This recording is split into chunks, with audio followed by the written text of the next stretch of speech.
the king removes the threats of marriage. Married folks, I want to talk to you a second. This is your pastor now.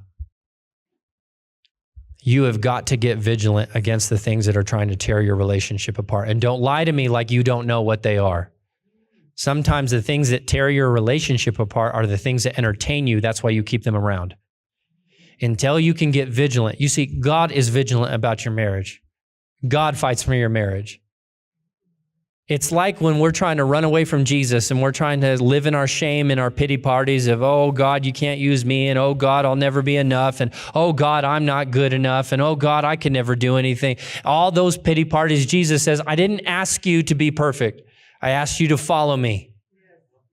It's like when he comes in and gives Matthew the shot. Matthew, here's the deal. Leave it all behind. Follow me. He wasn't saying, now, Matthew, I know you've been doing all this stuff. Matthew, I know you've been cheating all these people. No, Jesus just says, follow me. And Matthew's like, okay. Leaves it all behind. Boy, Matthew and Zacchaeus, you ever think they were like fist bumping afterwards? Like, yeah, man, I get it. That'll bless some of you later. They understood what it was like to lay it all behind. But don't think that there was not still the temptation to go back. There will be temptation to end your marriage. There will be temptation to say it's not worth it. There will be temptation to say, no, nothing can be done. Stop it.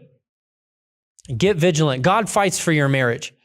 There was a mocker at the feast. There was somebody who was there just to deride. There was someone who didn't even find it worthy enough to dress right. And when God finds him, he says, what are you doing? It's crazy what happens when people are confronted and all their junk is uncovered. It's like, the sheep or the wolf will always dress like a sheep. But if you look close enough, you'll realize that ain't no sheep. And the king came to a wolf dressed in sheep's clothing. Actually, he wasn't even dressed. He was just a wolf in wolf's clothing. So what are you doing here? I love this. I'm gonna say this and we're done. There was a point where the disciples are coming back after they've been sent out to ministry. And they're so excited. Lord, the demons are subject to our name. We cast out the demons, we healed the sick, we cured the blind, we even raised the dead. And oh man, I can't believe the power we have. And when that all happens, Jesus rejoices. He says, I saw Satan fall like lightning. Ooh, man, I get chilly. You got to know what that means. You remember when Job was having his old issue? Job was having his old issue because Satan was up in heaven talking all kinds of smack about Job.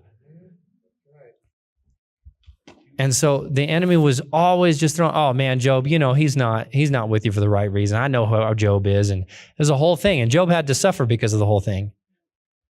I love when Jesus says that Satan falls like lightning, because in the Revelation that is written at the very end, you see it in the New Testament, talks about how the church, the bride of Christ, those united with Jesus, will overcome.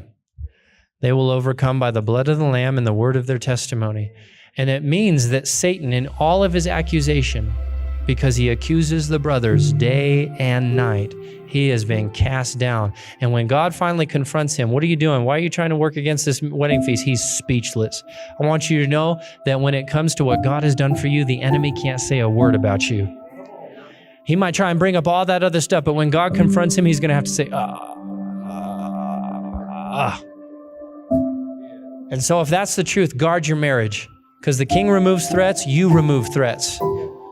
Walk in the authority of Jesus and know that he has good things for you.